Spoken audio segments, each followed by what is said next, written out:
my pleasure to introduce our second speaker, who is speaking live, and Dawn Balmer from the British Trust for Ornithology. Now, Dawn is a luminary in ornithological circles.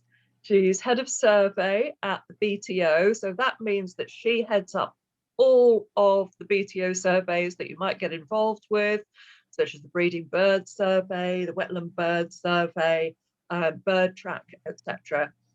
And she's also, and I have to have a quick look at this, she is chair of the Rare Breeding Birds panel. So she's the one to blame if you get your records of American widgeon breeding in your garden, if you get those rejected. So I also happen to know that Dawn knows quite a few plants as well. And many years ago, we did actually go botanizing together. I didn't learn any birds though, sorry about that. Without further ado, let me hand you over to Dawn Balmer talking on urban bird recording. Thank you, Dawn. Thank you, Sarah.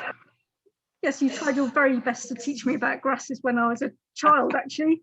I think really young, a long time ago, wasn't it? But birds always won for me. So that's what I ended up doing as a career. And I'm going to talk to you today about urban bird recording. I take it you can see my presentation okay? Yeah. Cool. So bird watchers tend to go bird watching near where they live.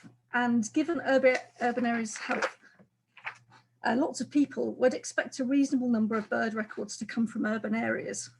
So during this talk, I'd like to explore how much bird data we actually have from our structured and unstructured schemes, how well represented urban habitats are, and touch on some of the research that we've done on urban birds.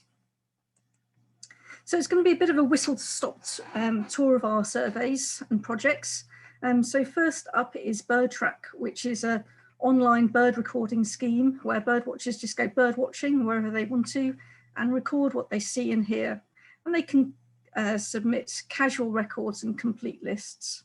So the map on the right there shows the distribution of the records over the last 30 days. So you can see it's a really good geographical spread, but very much reflects where people live. So there's gaps in the uplands, a lot of gaps in Ireland where there's very low population levels, and also sort of Western Scotland. And through Bird Track, you can also record mammals and odonata, and hopefully coming soon, sort of butterflies and orchids and amphibians and reptiles. We found that the spatial bias of Bird Track is increasingly urban. So on this graph here, we plot Bird Track sites against population density. And you can see that in more recent years, we have had more sites, bird watchers recording from more sites in areas of high density. So the Wetland Birds Survey has a very strong site focus. In fact, 3.5 million water birds are counted, yet 75% of these are just from 20 sites. So you can see the dots on the map really are very important coastal estuaries, but also some of the inland sites like sort of Hughes washes in East Anglia and the Somerset levels in the southwest. Our amazing volunteers do monthly call counts and also count at low tide to map the distribution of the birds. And the Webb's counts we know are really important because some of our urban sites are under threat from development, and the Webb's counts have been used as a part of that sort of planning process. And the counts from at low tide showing the distribution of birds again is really critical evidence of the value of these wetland sites.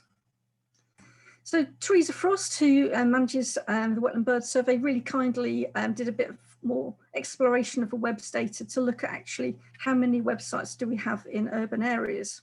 So using data for England and Wales only, Teresa was able to show that just under 6% of our web sectors are urban. And by that, we mean that the sectors are based, the centroids were within urban built up areas.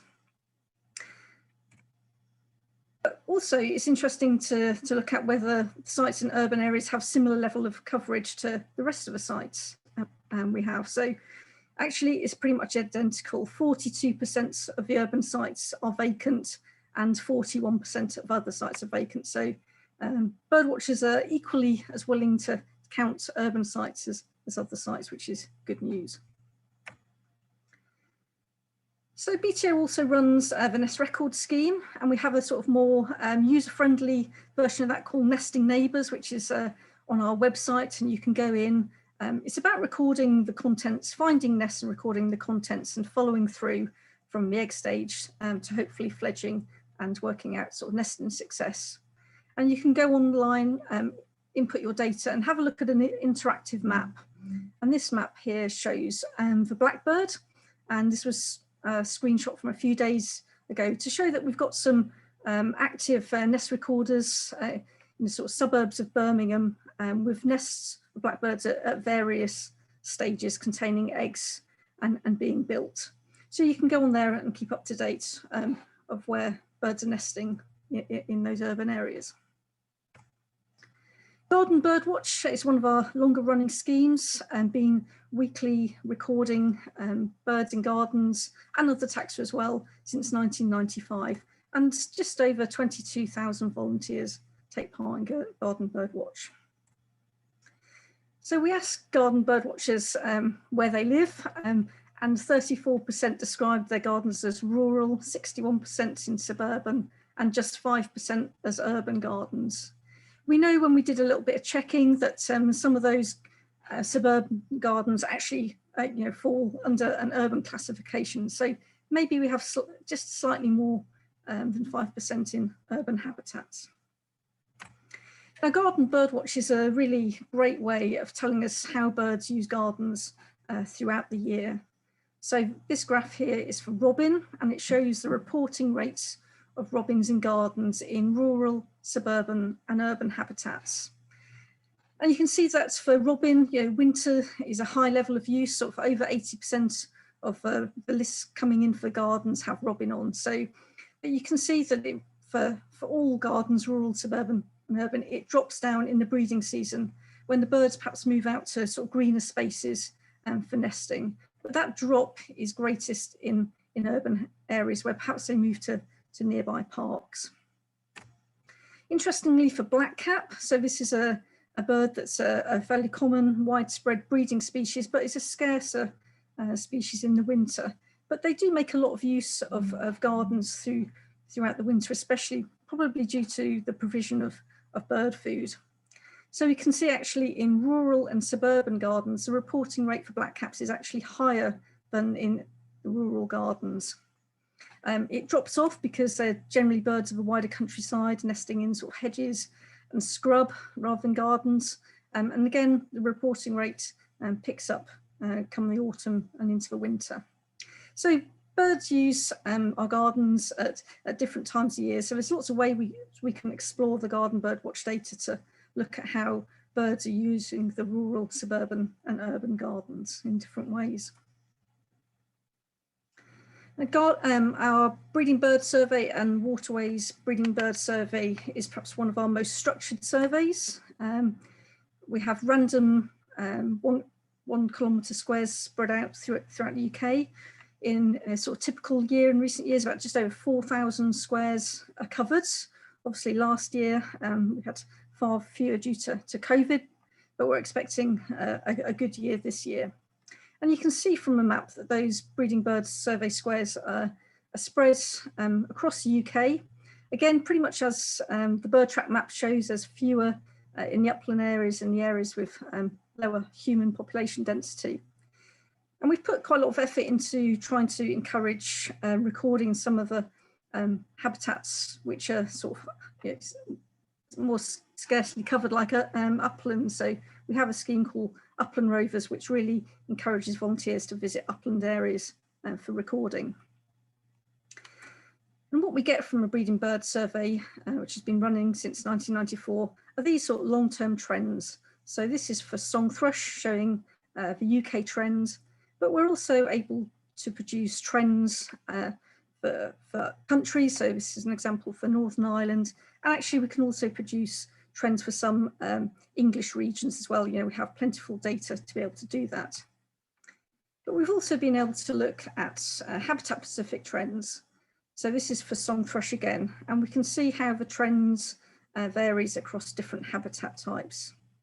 So we can see that in suburban and urban habitats, but also in lowland grasslands and heath and coniferous woodlands, that the trend actually is declining compared with the other habitats where song thrush is increasing. And so we can look at this for a range of species. And if you go to our Bird Trends website and choose a species, you'll be able to find these habitat-specific trends for a very wide range of species. So there's also strong declines in urban and suburban habitats for open country species like yellowhammer and skylark. And perhaps they're declining greater due to sort of losses of urban wastelands, perhaps. But it's not all bad news. Species like wood pigeon and robin are actually increasing considerably faster in those urban and suburban habitats compared with the other habitats. So what about our coverage of urban habitats through the Breeding Bird Survey? So recent work identified 482 urban breeding bird surveys covered between 2011 and 2015. And the map here shows the distribution of those squares at the 10 km scale. And overall, 147 species were recorded, and 57 species were recorded in at least 40 sites. And I'll come on to show you how some of this data was used in a few minutes. So those kind of our core monitoring the BBS, the webs, that's what we do every year.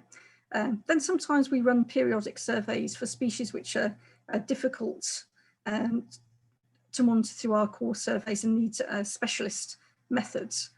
So in 2014, we ran a peregrine survey. And the story behind peregrines is that we found sort of declines in sort of rural and rural habitats, but actually an increase in urban habitats. So we showed that actually 15% of nests were on human structures, and compared with 26% in quarries and around 30% in natural coastal inland sites. But one of the big differences is that actually the human structures, there was a greater use of human structures in England and Wales, so 21% of the sites, compared with Scotland, where it's still primarily much a bird of the open countryside, and just 8% of the sites for human structures in Scotland. 2015, we ran a house martin survey. Again, it's a difficult species to monitor through our core surveys. And we used 1 kilometre squares across a gradient from rural to urban, and got our volunteers to go out and count in order to produce a population estimate size. So places like Addenbrooke's Hospital, actually, if you look really closely, which you can't quite see on here, but across the top, there's a whole load of house martin nests. So our volunteers were able to find house martin nests in many rural habitats too. Just going to briefly touch on nocturnal migration, nocturnal bird recording. So this is called NOCMIG. And one of my colleagues, Simon Gillings, is really into NOCMIG recording. And what it involves is putting out a passive acoustic recorder at night in your garden, wherever you live, and recording what flies over. So Simon lives just on the northeast side of Cambridge, and he's been able to record 86 species flying over at night, including really unexpected species like terns and bitterns. And just yesterday, Simon published a paper in IBIS, which showed that the calling rates of migrating blackbirds, song thrushes and redwings were significantly higher over brightly lit urban areas, which is probably a consequence of them being attracted by the artificial lighting. And just also touch on some of the other projects we've done in recent years. Our longest running survey is a heronry survey since 1928. And there are sort of really well-known heronries in places like Regent's Park in London, Richmond Park in Glasgow, and Victoria Park in Belfast. We've also run a project in Birmingham, which involved catching and colouring blue tits and great tits primarily in gardens, and then spending a lot of time resighting the birds as they move out of the gardens to nest in the wider countryside around those. This took place around Birmingham, actually. We're in the final year of the seabird count, which is a survey to count all our nesting seabirds, and obviously urban nesting birds. Gulls are a really important aspect of this. And we've also run surveys in the past in London called the London Bird Project and Biodiversity in Glasgow.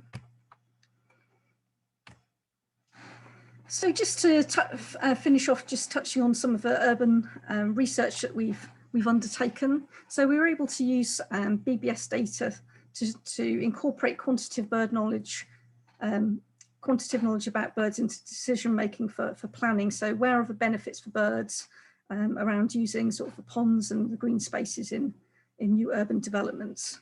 So by sort of looking at species abundance and how they use green space, we're able to predict bird responses to future development scenarios. We've also been able to use the Bird Atlas data to assess how bird populations vary along a gradient from farmland to city centres and the effect of the housing development on Britain's birds. And we know that species react in really different ways. So for example, skylarks are really intolerant of disturbance.